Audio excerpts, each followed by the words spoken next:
Rasul Paulus menulis dalam Roma 1 ayat 16, "Sebab aku mempunyai keyakinan yang kokoh dalam Injil, karena Injil adalah kekuatan Allah yang menyelamatkan setiap orang yang percaya, pertama-tama orang Yahudi tetapi juga orang Yunani. Sebab di dalamnya nyata kebenaran Allah yang bertolak dari iman dan memimpin kepada iman.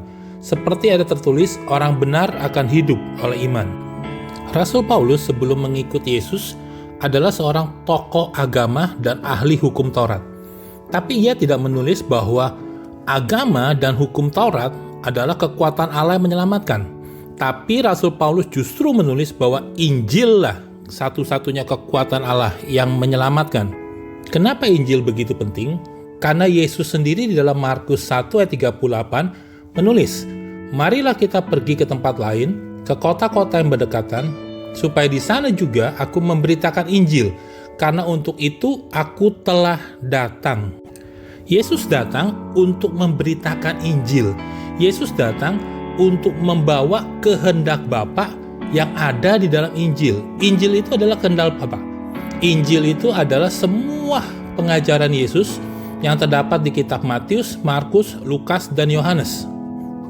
Di dalam Injil inilah ada kebenaran yang akan memerdekakan setiap manusia berdosa dari cara berpikirnya yang baik dan jahat, sehingga kebenaran ini akan membuat manusia berpikir seperti apa yang Bapa pikirkan. Injil adalah kehendak Bapa.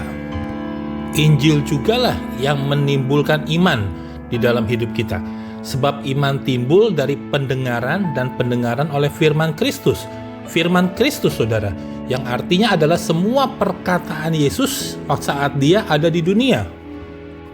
Iman tidak timbul dari saat kita melihat atau mendengar firman Tuhan kepada Abraham. Iman tidak timbul saat kita mendengar firman Tuhan kepada Daud.